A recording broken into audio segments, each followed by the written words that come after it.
Hi you! Today we are going through the dahlia garden, and I wanted to start here before it gets too hot today. It's supposed to get up to 95 degrees. So we'll start in my new bed.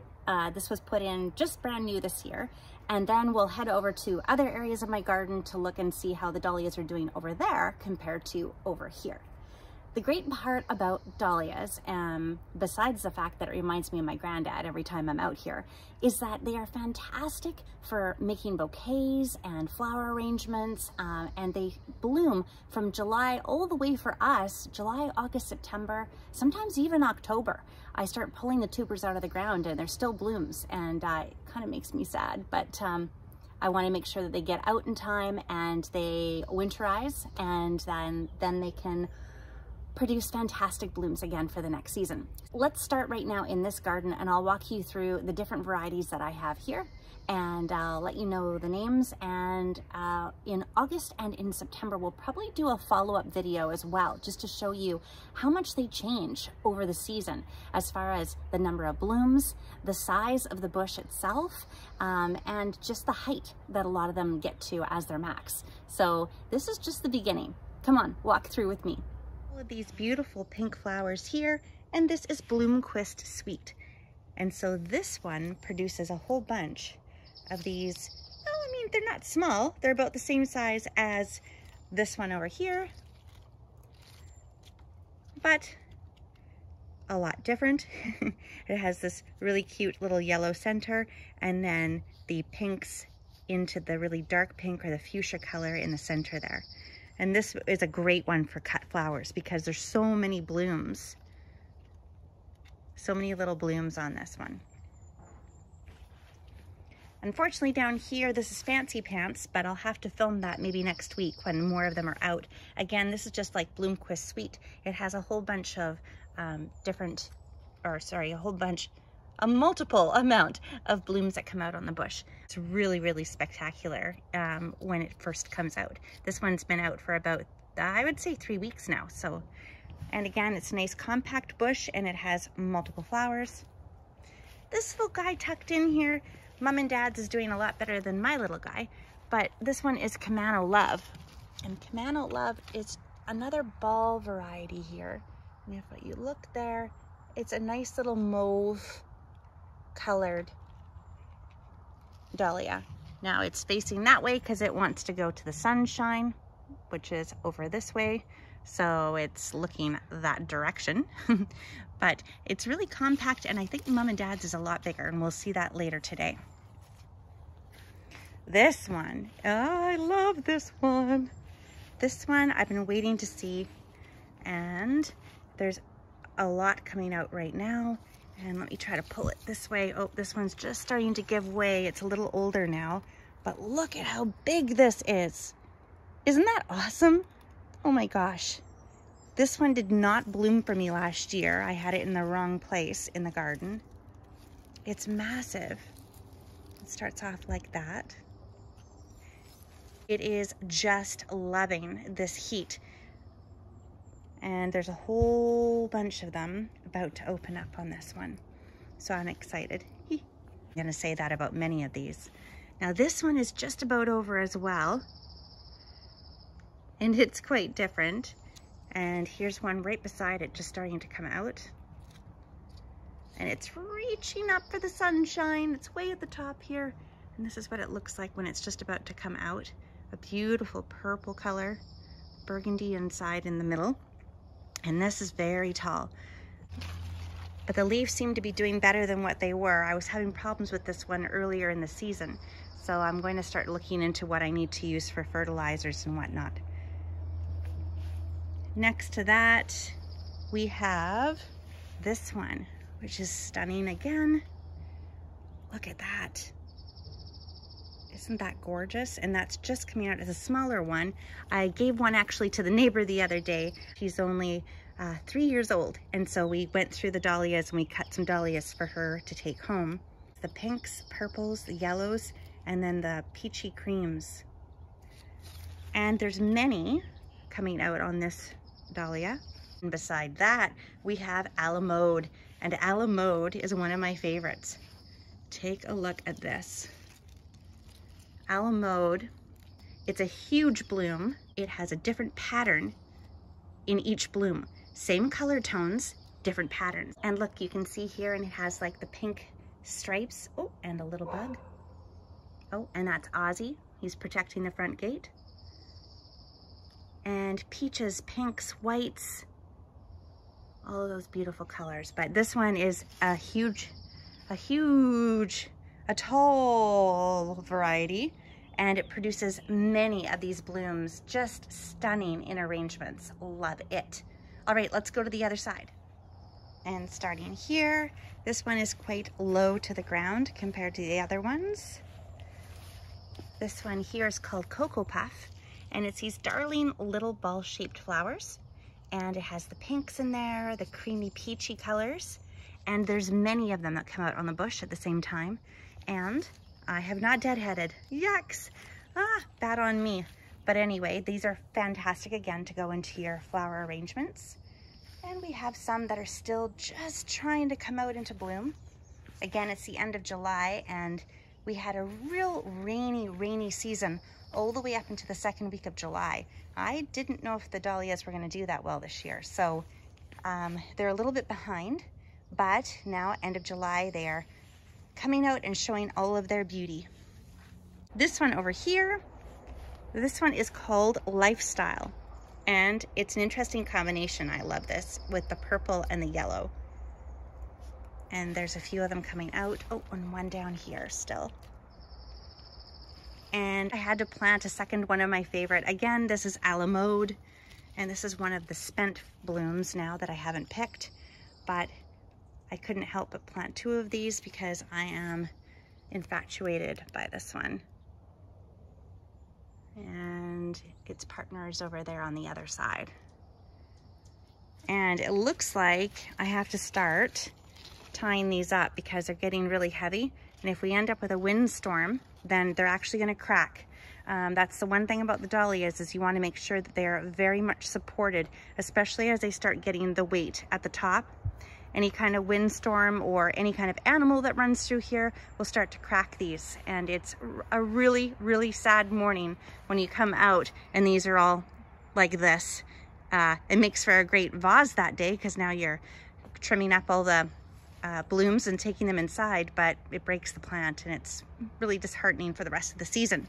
So yes, I have to get out here and do some staking for sure. This is not a dahlia, Michelle. No, it is not. Let's just take that out of there. Yikes. Can I do it one-handed? Yes. Yeah, thank you. No, thank you. Because we have this little guy in here hiding, and so he needs to come out and play for a little while. And he wasn't getting the sunshine anymore because that weed was taking over. But yes, I do have to deal with a little bit of issues here with, I'll have to look into some fertilizers or see what I need to do to green up some of these leaves. This is a brand new bed to us this year, so we didn't have a lot of time actually to go in and test the soil to see what is in the mineral content in the soil already. So there might be something that's kind of not working 100%, but I had so many bulbs I had to get them in right away. So we'll just have to deal with what it is this year. Also, many of you probably have noticed that like I said, we had a slug issue, and that's because we had so much rain in June and in the very beginning of July for a couple weeks. Oh, I just love that one. Just love it. Hi, Oz. You hot? I know. It's a hot day already, and it's only 8 in the morning. Hi, buddy. Hi, buddy. What did you get into? Your nose is all dirty.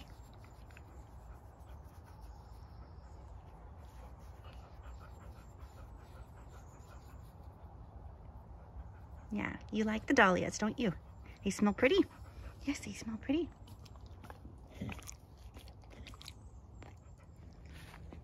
Okay, and now we'll go and take a look at the dahlias in the other garden beds, which are not doing as wonderfully. There is this hosta from the extreme heat that we're going through, but we will take care of that. Look at this. Oh my gosh. This is an Annabelle Hydrangea. Seriously, look at the size of that bloom. Oh, It is stunning. I love this. I want to plant these in one full garden bed. Just gorgeous. Just gorgeous. But in here, I wanted to show you this one. I have one called Chai Ray.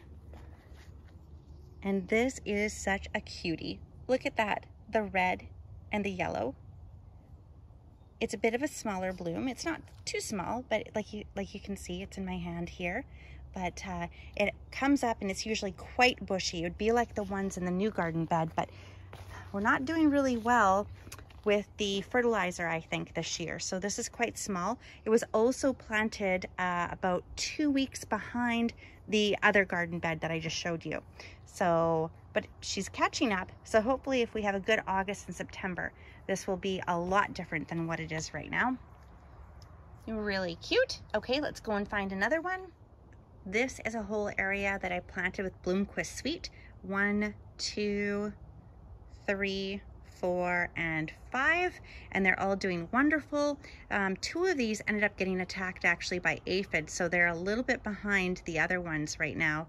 I had to deal with an aphid spray. I think I used like a Safer's soap. There's different ways you can deal with aphids, and we can talk about that in another video. But the Bloomquist Sweet, it is wonderful for dividing. So if you want to buy one tuber and end up dividing them into like 10 in one season, this is the plant for you. So little Bloomquist Sweet, again, so darling, and there is a ton of them coming up on here. Again, these were planted 2 weeks behind the ones in the large bed that I just showed you. So they'll catch up, and they've got good irrigation here as well. So I think these ones are going to be looking lovely into August and September. Now this is an example of things not going so well.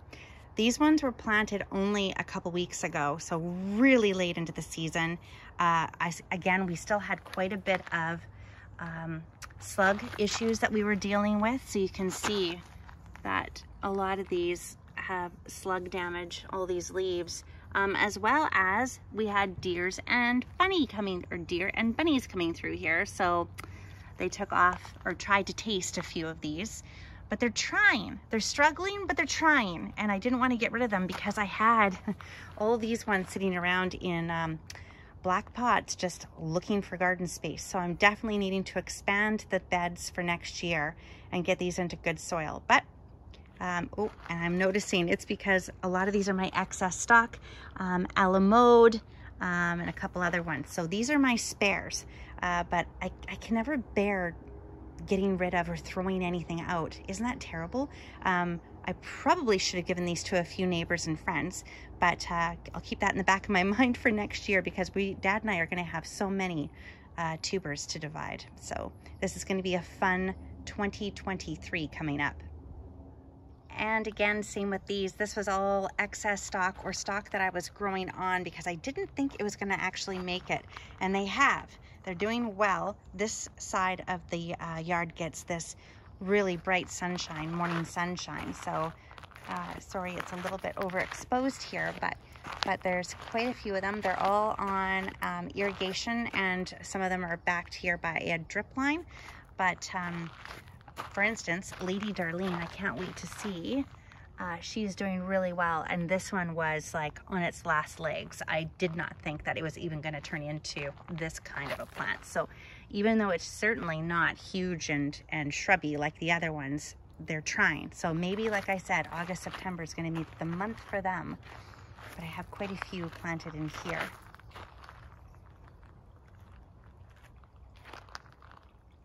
And then finally in my herb garden, which gets the most sunshine, this is like an intense area in the afternoon, which is why I love sitting here and reading and having a glass of water with my mint leaves in it. I love the heat, but the dahlias this year, they used to be nice and bushy here, and I think that we've got a problem with overwatering because of the rain this year, and also under fertilizing. And in the winter time, this actually starts to flood, so a lot of the nutrients in the soil are washed out, and I didn't replenish it. I just kind of popped these in and boy, oh boy, can you ever see the difference between the raised garden bed and this area. I have a name on this one. Yes, Skipley Louise Jean. Or maybe it's Lois Jean. I'll put that up on the screen. And this is a beautiful pink ball-shaped flower. Lovely. And this one is, I think this one is called Holly Hill. Yeah, Holly Hill Pinky. Holly Hill Pinky, just a little guy. He definitely has not bushed out, but he's producing flowers nonetheless. And Holly Hill Pinky with just this little fine pink on the outside and then the white in the middle. And then we have this guy, and this one's really neat. And this is Lauren Michelle. Lauren Michelle is, let me see, I'm gonna try to do this. That's in the sunshine, that's not in the sunshine. Okay, so this one looks like this when it's not in the sunshine. So it's a lot of, like, you can see the purple kind of lines on these white petals. But on the back side, see if I can show this to you. Come on, gotta move. The back side of it is all dark purple. So the front is just this beautiful mauve, but the back is this purple. And then that's what shines through. When you move it into the sunshine, it becomes much more vivid. Look at that. Beautiful. And hey, it's my namesake. So I'm kind of smitten with this one. And here's one just starting to open up.